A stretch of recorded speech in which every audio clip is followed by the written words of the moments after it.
성경 601페이지 열왕기하 22장 1절부터 13절 말씀까지 교독하겠습니다. 열왕기하 22장 1절부터 13절 말씀까지 구약성경 601페이지입니다. 다 찾으셨으면 저하고 한 절 한 절 교독하시도록 하겠습니다. 요시아가 왕위에 오를 때 나이가 8세라 예루살렘에서 31년간 다스리니라. 그의 어머니의 이름은 여디다요 보스갓 아다야의 딸이더라. 요시아가 여호와 보시기에 정직히 행하여 그의 조상 다윗의 모든 일로 행하고 좌우로 치우치지 아니하였더라. 요시아 왕 18제에 왕이 무슬람의 손자 아살리야의 아들 서기관 사반을 여호와의 성전에 보내며 이르되 너는 대제사장 힐기야에게 올라가서 백성이 여호와의 성전에 드리는 곧 문 지킨 자가 수납한 은을 계산하여 여호와의 성전을 맡은 감독자의 손에 넘겨 그들이 여호와의 성전에 있는 작업자에게 주어 성전에 부서진 것을 수리하게 하되 곧 목수와 건축자와 미장이에게 주게 하고 또 제목과 다듬은 돌을 사서 그 성전을 수리하게 하라. 그러나 그들의 손에 맡긴 은을 회개하지 말지니 이는 그들이 진실하게 행함이니라.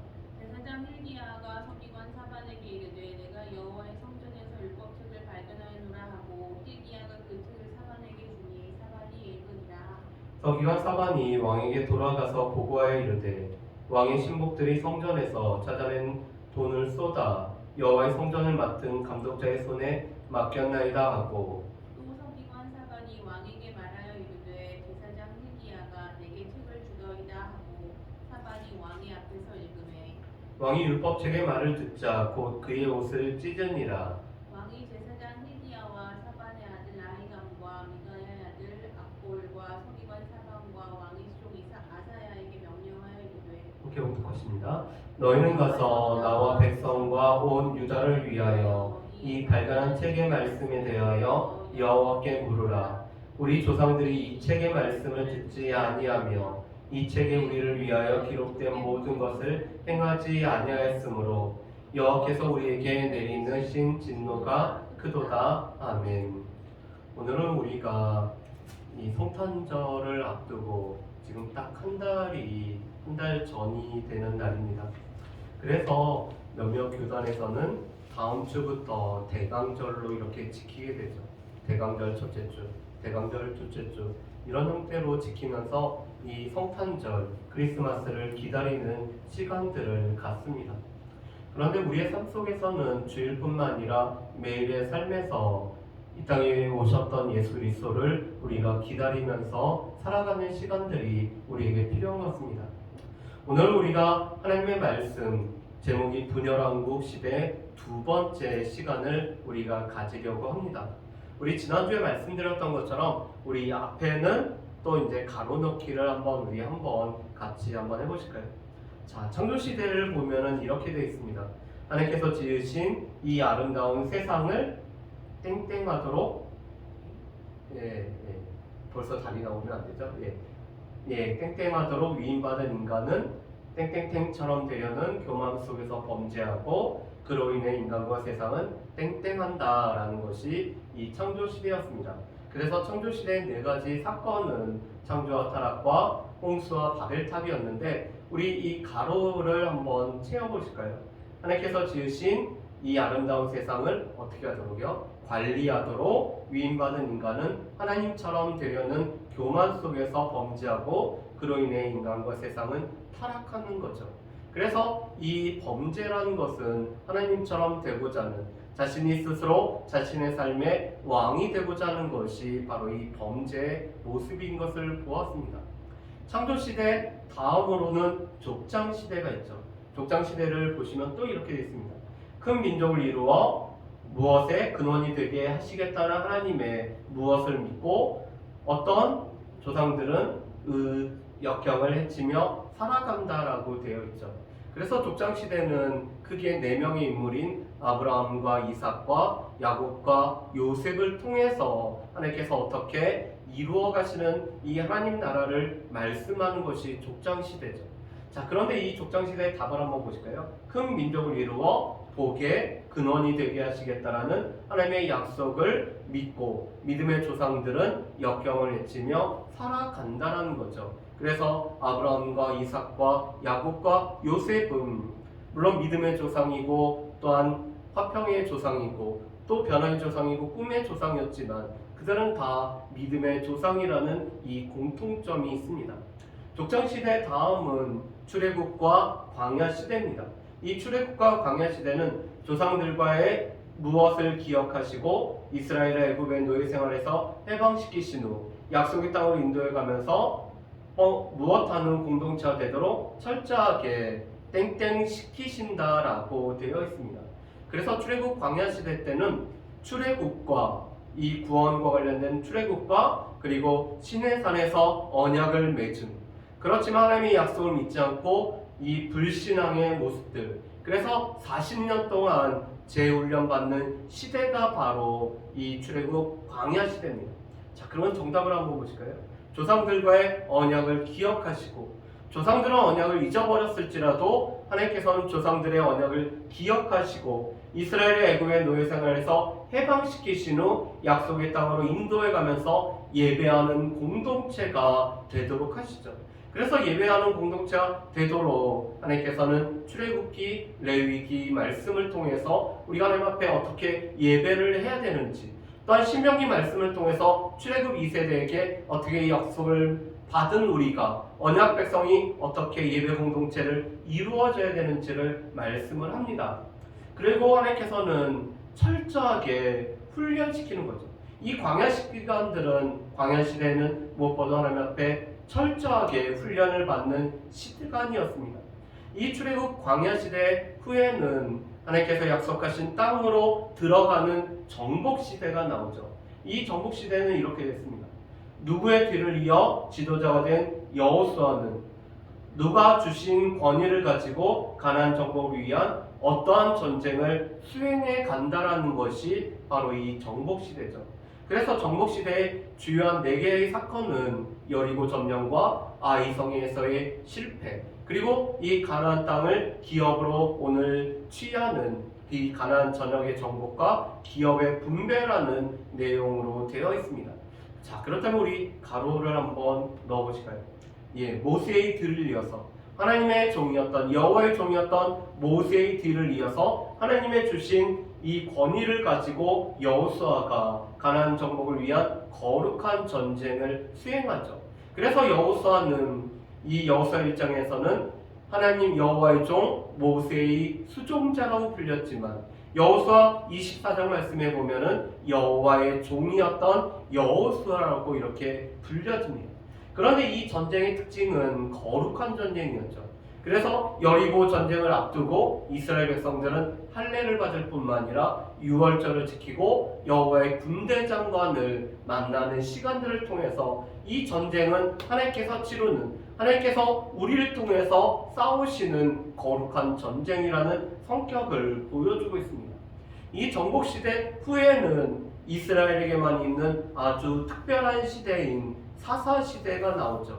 이 사사시대를 보면 이렇게 됐습니다. 하나님은 이스라엘이 어떻게 살아가기를 바라셨으나 그들은 반복적으로 무엇을 하고 그래서 주변의 압제자를 통해서 징벌하시며 고통 중에 그들이 부르짖고 하나님은 누구를 통해서 구원하신다라는 것이 바로 이 사사시대의 내용입니다. 이 사사시대의 내용 속에서도 보면은 이미 사사시대에는 악순환이라는 것이 있죠. 여호와 앞에 범죄를 하면 하나님께서 주변의 민족을 통해서 압제를 하시고 그러면 이스라엘 백성들이 부르짖고 하나님께서 사사를 통해서 구원을 하시면은 평안함을 누리다가 또 범죄하는 이 악순환이 계속 반복이 되고 있는데 이것은 하향으로 점점 나빠지는 악순환이 바로 이 사사시대의 특징이었습니다. 그리고 사사들은 무엇보다도 하나님께서 이 군사 지도자로 또한 하나님 앞에 말씀을 선포하는 선지자로 또 백성들을 죄를 가지고 하나님 앞에 나아가는 이 제사장의 역할을 감당하는 여러 역할을 동시에 감당하는 인물들이 바로 이 사사라는 것을 우리가 알 수 있죠. 그런데 이 사사 시대의 죄인들의 실상 그때 이스라엘에 왕이 없으므로 왕은 계셨지만 하나님이 왕으로 계셨지만 눈에 보이는 이 인간의 왕이 없었기 때문에 자기 소견에 옳은 대로 자기 눈에 좋은 대로 행했던 것이 바로 이 사사 시대였죠. 자, 그렇다면 이 사사 시대 때도 우리가 한번 답을 넣어보실까요? 예, 하나님은 이스라엘이 자율적으로, 이것은 열방과 다르게 하나님을 왕으로 모시며 자유롭게 자율적으로 살아가기를 원하셨으나 그들은 반복적으로 범죄하고, 그래서 주변의 압제자를 통해서 증거하면은 고통 중에 그들이 부르짖으면은 하나님께서 사사를 통해서 구원하시는 역사가 반복되는 것이 바로 이 사사 시대죠. 자, 그렇다면은 단일 왕국 시대를 우리가 한번 봤으면 좋겠습니다. 우리 단일 왕국 시대는 처음으로 한번 우리 가로넣기를 하는데 한번 맞춰보실까요? 이 단일 왕국 시대, 하나님의 마지못한 허락하에 주변 국가처럼 이스라엘도 어떤 체제로 넘어가죠. 그런데 하나님 마음에 합하나 누구에 의해서 국가가 번성하나 누구로 인해서 누구의 우상 숭배로 인해서 분열의 위에 봉착하게 되죠. 그래서 다니엘 왕국 시대 때는 사울 왕과 다윗 왕과 이 솔로몬 왕 각각 40년 동안 통치했던, 그래서 이 다니엘 왕국 시대는 120년 동안의 역사를 다루는데 이 세 왕의 모습을 통해서 하나님께서 이 다니엘 왕국들을 오늘 주관하고 계심을 우리가 볼 수가 있죠. 자, 그렇다면 이 정답을 맞춰보실까요? 예, 하나님의 마지못한 허락하에서 주변 국가처럼 이스라엘도 왕정 체제로 넘어갔죠. 우리도 주변에 있는 열방처럼 되기를 원했던 것이 바로 이 이스라엘 백성들의 모습이었습니다. 그런데 하나님 마음에 합한 왕이었던 다윗에 의해서 국가가 번성하지만 이 솔로몬의 우상 숭배로 인해서 나라가 분열되는 이 위험에 처하는 것이 바로 이 다니엘 왕국 시대의 모습이죠. 그래서 과연 어떤 왕이 세워지느냐가, 누가 하나님을 대리해서 이스라엘 백성들을 인도할 어떤 왕이 세워지는지가 중요한 것으로 나타나는 것이 이 다니엘 왕국 시대의 모습입니다. 자, 그런데 분열 왕국이 돼버리고 말았죠. 이 솔로몬의 범죄와 또 이 르호보암의 어리석은 미숙한 이 정치적인 결단과 또 애국 같은 주변 나라의 이 방해로 말미암아 끝내는 이 나라가 둘로 나누어져 버립니다. 특별히 남유다를 중심으로 하는 이 두 지파와 에브라임을 중심으로 하는 북쪽의 10개의 지파가 두 개의 나라로 분열을 하죠. 자, 그런데 분열왕국은 우리가 이렇게 설명을 할 수가 있습니다. 북왕국은, 북이스라엘은 줄기차게 멸망의 길로 갔고 남왕국은 갈팡질팡하며 멸망을 향해서 나아갔다라고 말씀하셨습니다. 이 북왕국은 처음에 세워진 여로보암부터 마지막 왕이었던 호세아까지 다 줄기차게 여호와 보시기에 악을 행하였기 때문에 줄기차게 이 멸망의 길로 나아갔습니다. 그렇지만 남유다, 남왕국은 하나님 보시기에 어떤 왕이 세워졌느냐에 따라서 하나님 앞에 가까이 가기도 했지만 하나님으로부터 멀어지는, 그래서 갈지자의 형태로 갈팡질팡하다가 끝내는 멸망의 길로 나아간 것이 남왕국, 남유다의 모습입니다. 그래서 선지자들은 이 북왕국과 남왕국에서 하나님의 말씀을 이렇게 선포하죠. 너희들은 그렇게 살면은 망한다라고 선포를 합니다. 그런데 이 망한다라고 선포하는 이유는, 그렇지만 여호와의 말씀을 듣고 돌아오면은 너희가 다시 한번 산다라는 것이 선지자들의 외침이었습니다. 그래서 망한다라는 외침은 결국은 돌아와라, 그래서 하나님 앞에 돌아와라, 회개하라라고 이렇게 외치는 선포로 이렇게 나누어집니다. 자, 그런데 이 분열왕국 시대는 왕국이 분열된 이유, 그리고 북이스라엘, 남유다의 모습, 이 세 가지를 볼 수가 있죠. 솔로몬의 범죄와 여러 가지 상황에 의해서 분열이 되었다. 아까도 말씀드렸던 것처럼 솔로몬의 범죄가 주요한 이유였습니다. 그렇지만 르호보암의 이 어리석은 이 미숙한 정치력과 또한 이 애굽을 비롯한 주변 나라의 견제들, 그리고 특별히 남유다와 북 10개의 지파에 이 지파대 하나 되지 못함으로 말미암아 왕국이 분열을 하게 되죠. 자, 북이스라엘은 여로보암의 길로 따라갔던 불의한 왕국이 바로 이 북이스라엘의 모습이었습니다. 여러분, 이 북이스라엘의 왕들을 평가하는 기준은 무엇이었죠? 여로보암의 길을 갔느냐의 여부였습니다. 물론 예후와 같이 이 바알을 제할 뿐만 아니라 이스라엘 백성들에게 오늘 종교개혁을 단행했던 이 예후 왕조도 어김없이 여로보암의 길로 걸어갔기 때문에 여호와 보시기에 악하다라고 평가를 받았습니다. 여러분, 여로보암의 길이 어떤 길이었죠? 세 가지가 있었죠. 그의 마음에 백성들이 예루살렘에 올라가면은 그 주 르호보암에게 갈 것이며, 그래서 나를 죽이고 끝내는 이 나라를 이 남유다에게 줄 거라는 이 어리석은 기우로 말미암아 여로보암이 세 가지 범죄를 행하고 있죠. 아히야 선지자를 통해서 선포되어졌던 하나님의 말씀, 자신의 삶에서 경험되어졌던 하나님의 말씀보다는 자신의 이 염려 때문에 이 여로보암은 어리석은 결정을 합니다. 첫 번째가 단과 베델에 무엇을 만들었죠? 금송아지 두 개를 만듭니다. 이것은 너희를 애굽에서 인도한 너희의 신들이라고 여로보암이 말하고 있죠. 이 하나님을 변형시키고 또 하나님을 오늘 우상의 형상으로 만들고, 그뿐만 아니라 신들이라고 해서 오늘 이 하나님에 대한 온전한 개념이 아닌 것을 세우는 것이 여로보암의 모습이었습니다. 두 번째로는 일반 백성으로 제사장을 삼은 것이 여로보암의 죄악이었죠.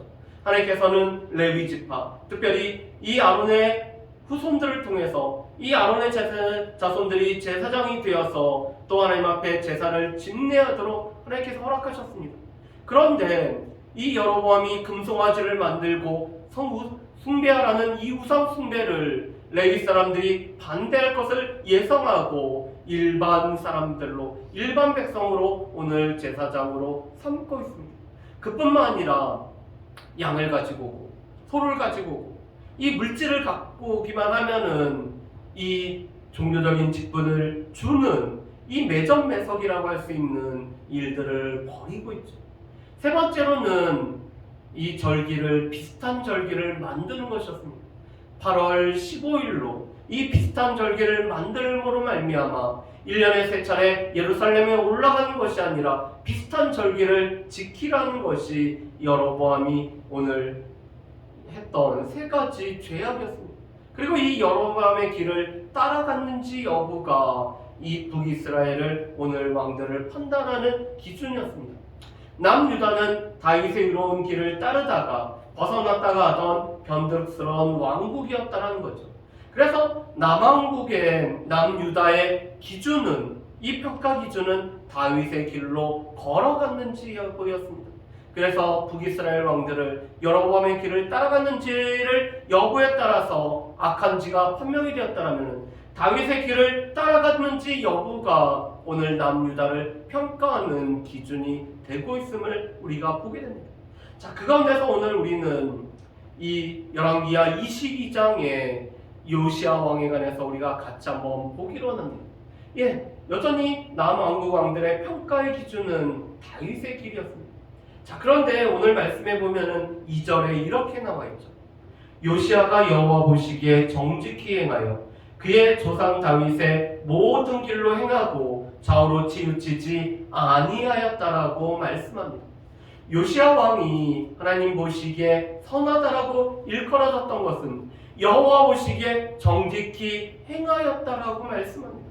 하나님께서 오늘 왕들을 평가하고 오늘 하나님의 백성들을 평가하는 요소는 그가 얼마나 많은 재물을 가지고 있는지, 그가 얼마나 높은 지위에 있는지, 그의 삶에 얼마나 풍요로움이 있는지, 그가 얼마나 강하고 힘이 있는지가 오늘 그를 평가하는 기준이 아니라 여호와 보시기에 과연 정직히 행하였을 뿐만 아니라 다윗의 길을 따라가고 있는지가, 좌우로 치우치지 아니하였는지가 오늘 이 왕들과 우리를 평가하는 기준이라는 것을 우리가 알 수가 있습니다.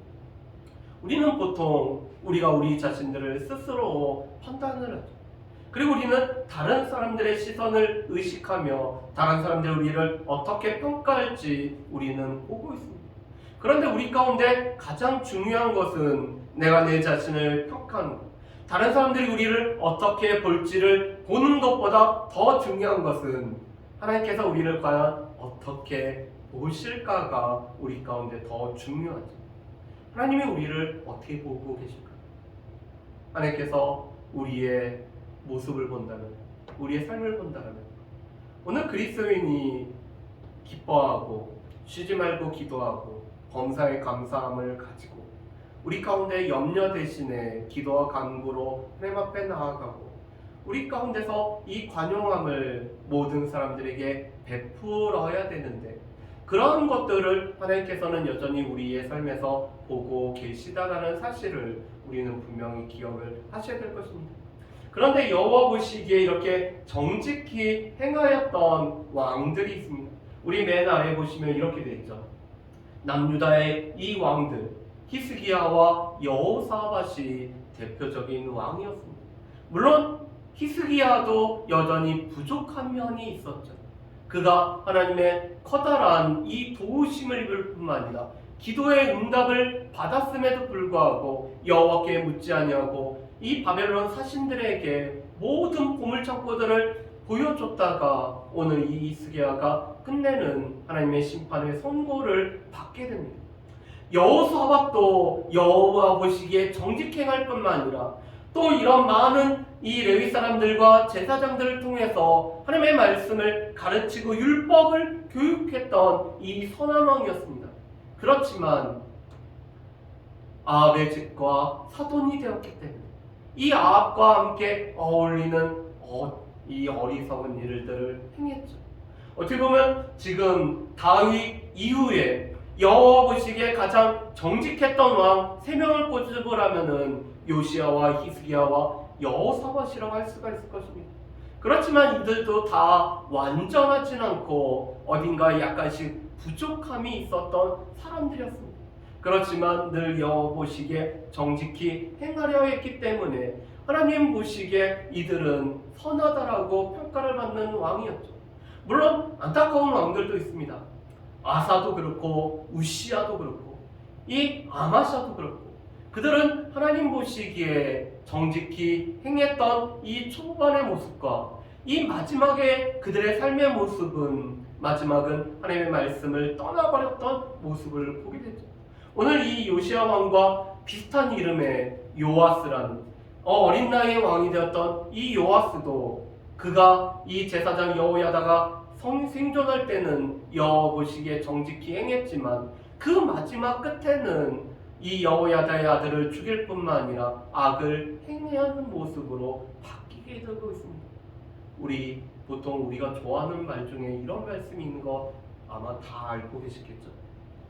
우리의 시작은 미약했지만 우리의 나중은 창대하게 되기를 원한다라는 이 소발의 말을 우리는 늘 좋아하고 즐겨하고 있습니다. 그런데 이것은 우리가 모두 다 꿈꾸는 바죠. 우리의 처음 시작보다는 이 나중 끝이 좋아지기를 우리는 원하고 있습니다. 그런데 안타깝게도 이 아사와 우시야 왕과 아마샤 같은 경우는 처음은 창대했지만 끝은 오히려 미약해져 버렸죠.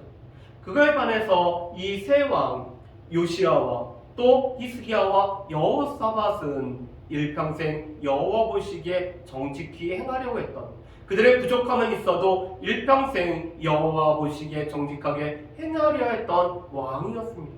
그래서 우리가 여기서 한 가지 중요한 말씀, 히브리서에서 우리에게 말씀하는 중요한 단어 하나를 우리가 기억을 했으면 좋겠습니다.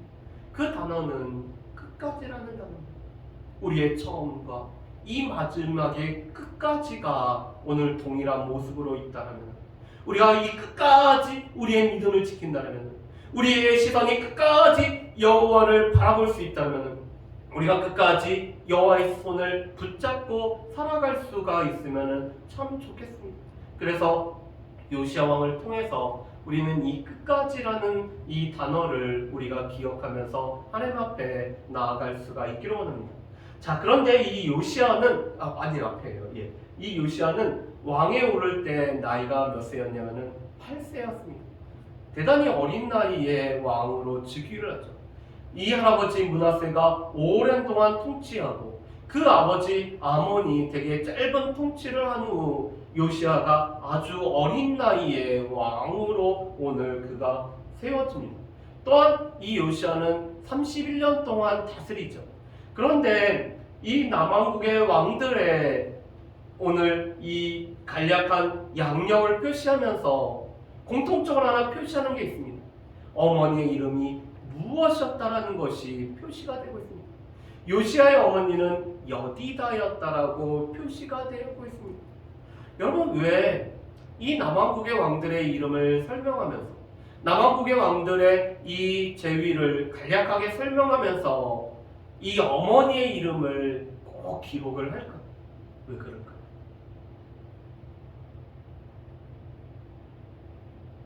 어머니의 신앙의 영향력이기 때문입니다. 이 어머니가 어떠한 분이었는지, 그가 어떠한 신앙을 갖고 있는지, 이 유다의 왕들 가운데는 하나님의 말씀으로 그들은 태교를 받게 되는 거죠. 하나님의 말씀을 끊임없이 들으면서 하나님의 백성들은 어떻게 살아야 되는지를 그 어머니로부터 늘 배우게 됩니다. 그래서 이 왕들을 설명하면서 그가 몇 세의 왕이 되었고 몇 년 동안 통치하였고 그의 어머니는 누구였던지가 오늘 중요하게 기록되어 있는 것입니다. 왜냐하면 이 왕의 신앙의 모습을 오늘 만들어가는 것이 바로 왕후였던 어머니들의 역할이었기 때문에 그렇습니다.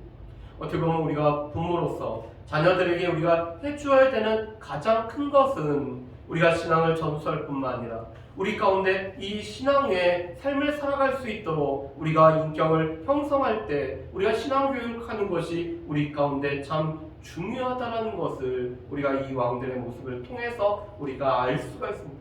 자, 그렇다면은 요시아 왕의 우리 개혁의 모습을 우리가 한번 보았으면 좋겠습니다. 자, 요시아 왕은 여호와의 성전이 부서진 것을 수리를 하고 있습니다. 그런데 3절 말씀에 보면은 이 요시아 왕이 18째 드디어 이 성전을 수리하고 있음을 우리가 볼 수가 있습니다. 요시아가 8살의 왕으로 되어서 이 18년째가 됐을 때야 드디어 개혁을 오늘 단행하고 있습니다.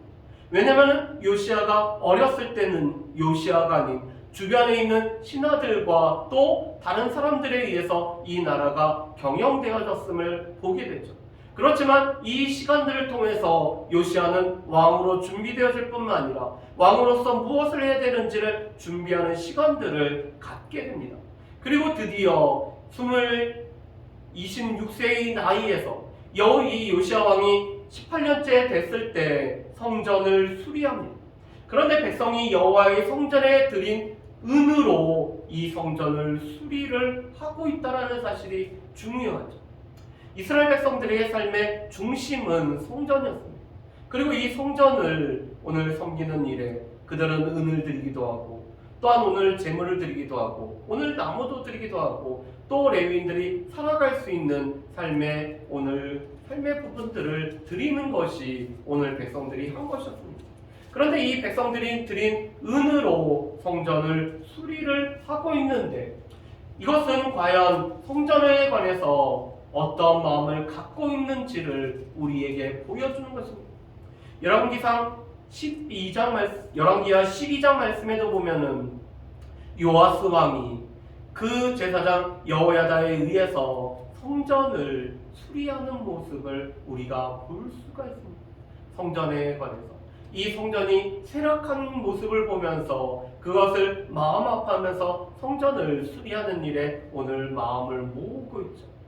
여러분, 우리가 사용하는 모든 것은 사용하면 사용할수록 닳아서 없어져 버리죠.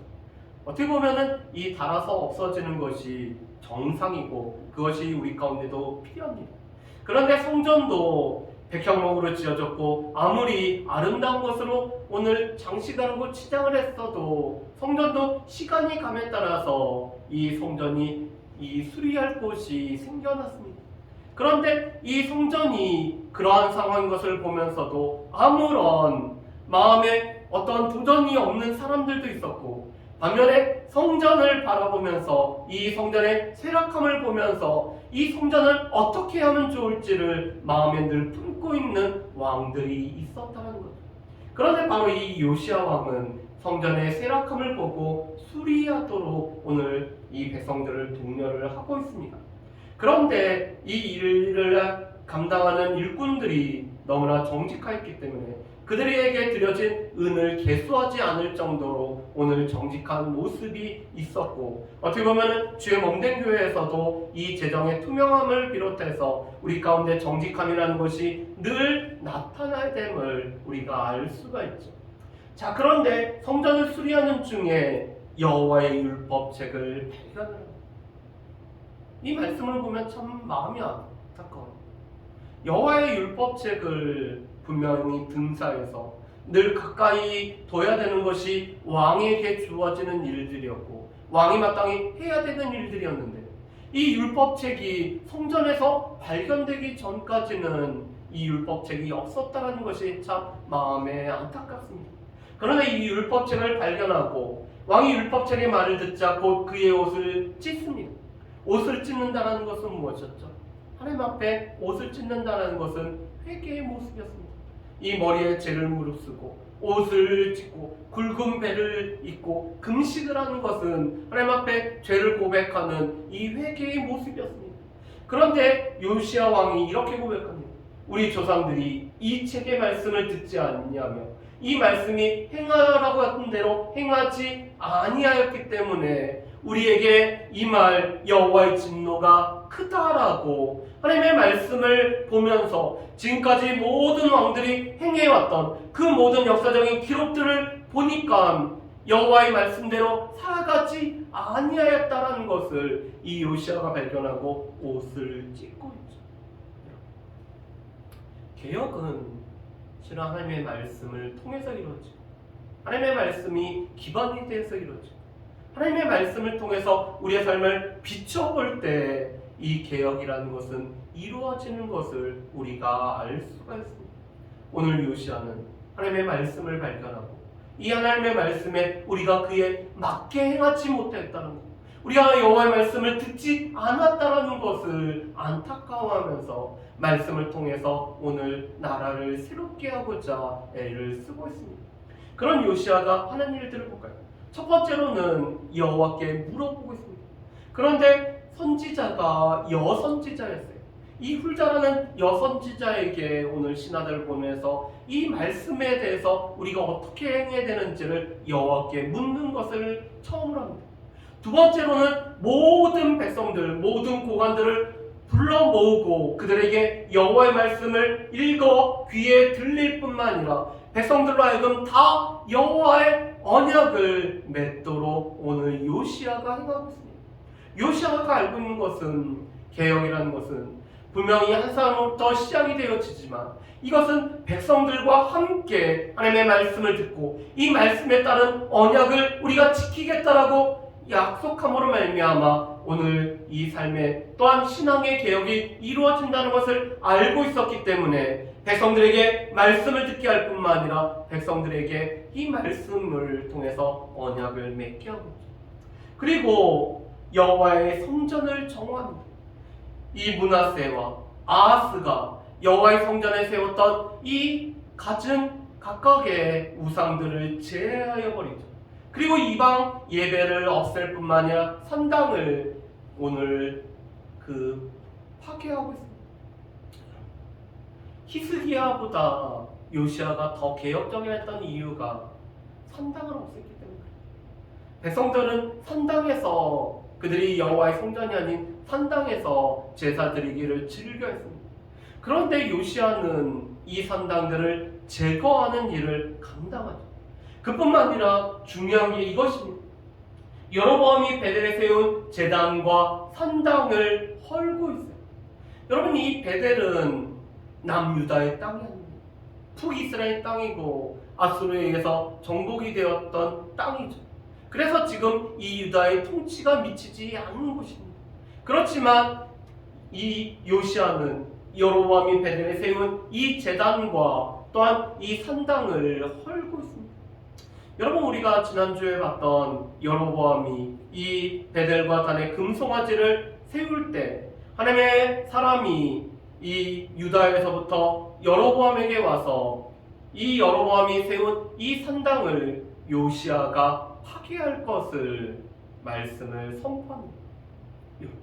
300년 전에, 300년 훨씬 이전에 있었던 일이 선포되어졌고, 오늘 그 말씀 그대로 요시아가 이 베델에 있는 제단과 산당을 헐어버림으로 말미암아 하나님의 말씀이 그대로 성취되어지는 놀라운 일들이 있죠. 그래서 열왕기상 14장 말씀을 보면은 이 말씀이 참 복잡하고 어렵지만 열왕기상 14장 말씀은 이겁니다. 이 하나님의 선지자를, 우리가 누가 하나님의 선지자를 알 수 있는 것은 크게 몇 가지가 있었죠. 증언함이 있고, 또한 이 증거가 있어야 되고, 이 성취가 있어야지만이 여호와가 보낸 선지자였죠. 그런데 열왕기상 14장 말씀에 보면은 이 여로보암의 손이 굳어지고, 또한 이 남유다에서 온 이 하나님의 사람이 죽음으로 말미암아 성취가 이루어져서 앞으로 훗날에 있을 요시아를 통해서 이 여로보암이 세운 금송아지를 파괴하는 일이 이루어질 거라는 말씀이 바로 열왕기상 14장의 말씀입니다. 따라서 하나님의 선지자는 증거가 있고 성취함이 따라야 됨을 볼 수가 있죠. 자, 그리고 유월절을 지키고 있습니다. 그런데 이렇게 유월절을 지킨 일이 없었더니라고 말씀을 합니다. 자, 그래서 우리가 말씀 두 가지 말씀을 통해서 하나님께서 이 요시아를 어떻게 평가하시는지, 요시아의 왕에 대한 평가의 모습을 우리가 같이 한번 봤으면 좋겠습니다. 자, 첫 번째가 바로 유월절과 관련돼서 이렇게 평가가 내려집니다. 사사가 이스라엘을 다스리던 시대부터 이스라엘 여러 왕의 시대와 유다 여러 왕의 시대에 이렇게 유월절을 지킨 일이 없었더니라고 말씀합니다. 이 유월절은 출애굽 이후에 늘 지켜져야 됐던 절기였습니다. 그런데 사사시대 이후에, 그렇다면 지금 다윗 왕의 시대 때도 지켜졌던 이 유월절보다 지금 요시아 왕 때 지켜졌던 유월절이 하나님의 말씀대로 지켜졌던, 이렇게 유월절을 지킨 일이 없었다라고 평가를 받고 있는 거죠. 두 번째로는 이 요시아에 관한 평가입니다. 이 요시아에 관해서 이렇게 평가하죠. 우리 같이 한번 25절 말씀을 같이 읽어보실까요? 요시아와 같이 마음을 다하며 뜻을 다하며 힘을 다하여 모세의 모든 율법을 따라 여호와께로 돌이킨 왕은 요시아 전에도 없었고 후에도 그와 같은 자가 없었다. 아멘. 여러분, 우리가 마음을 다하여 뜻을 다하여 힘을 다하여, 어떤 말씀이죠? 우리 하나님을 어떻게 사랑해야 되는지에 관한 말씀이죠. 그런데 마음을 다하여 뜻을 다하여 힘을 다하여 모든 모세의 율법에 따라서 여호와께 돌이킨 왕이 요시아 전에는 없었고 후에도 없었다는, 전무후무하다라는 이 평가를 요시아 왕이 지금 받고 있습니다. 하나님의 말씀대로 유월절을 지킬 뿐만 아니라 또 이 모세의 율법을 지키고자 애쓰고 자신만 지키는 것이 아니라 또한 백성들에게 이 말씀을 가르치고 지키게 하고자 했던 이 요시아 왕, 그렇기 때문에 다윗의 길을 따라갔던, 그래서 여호와 보시기에 정직히 행했던 왕인 것을 우리가 볼 수가 있습니다. 여러분, 그런데 이렇게 하나님 보시기에 정직한 왕이 있을 때는 이 나라가 왕을 통해서 또 하나님 앞에 가까이 갔지만 아하스와 므낫세로 인해서, 특별히 므낫세의 죄악으로 말미암아 남유다는 멸망을 당하고 있습니다. 그리고 우리가 요즘 새벽에도 예레미야 말씀을 우리가 계속 보고 있는데, 이 요시아의 아들이었던 여호야김은 어떻게 하죠? 그는 하나님의 말씀이 선포되어질 때 이 하나님의 말씀을 칼로 잘라서 불에 태우는 이런 악한 일을 행하고 있습니다. 과연 어떤 왕이 세워졌느냐에 따라, 하나님 보시기에 어떤 왕이 세워졌느냐에 따라서 나랑 하나님 앞에 가까이 가기도 하고 하나님으로부터 멀리 가기도 하는 이런 갈팡질팡하다가 멸망의 길로 갔던 남유다의 모습을 우리가 볼 수가 있습니다. 자, 그렇다면 말씀을 통하여서 우리가 몇 가지를 우리가 정리를 한번 해볼까요? 첫 번째로는 여호와 보시기에 어떤 삶을 살고 있는가의 부분입니다. 이것은 모든 왕들을 평가할 뿐만 아니라 또 하나님께서 우리를 평가하는 기준이죠. 하나님 보시기에 우리가 어떠한 삶을 살아가고 있는가. 모든 사람들이 안 보고 있을 때도 우리는 하나님 앞에서 어떠한 삶을 살아가고 있는가가 바로 우리를 하나님께서 평가하는 기준이 되고 있다는 사실을 우리가 기억을 하셔야 될 것입니다. 북이스라엘을 평가했던 기준이 여로보암의 길이었다면 하나님 마음에 합했던 이 다윗의 길을 걸어갔는지 여부가 바로 이 남유다 왕들을 평가하는 기준이었고, 마음을 다하여 뜻을 다하여 힘을 다하였던 요시아의 모습을 볼 수가 있습니다. 세 번째, 여호와의 성전을 사모하는 왕들의 모습을 보게 됩니다. 우리 시편 84편 10절 말씀에 이런 말씀이 있죠. 고라 자손의 시로 이렇게 되어 있습니다. 내 하나님의 성전의 문지기로 있는 것이 좋사오니. 그런데 이렇게 이야기하죠. 주의 궁전에서 한 날이 다른 곳의 첫날보다 나은즉 악인의 장막에 사는 것보다 내 하나님의 성전 문지기로 있는 것이 좋사오니.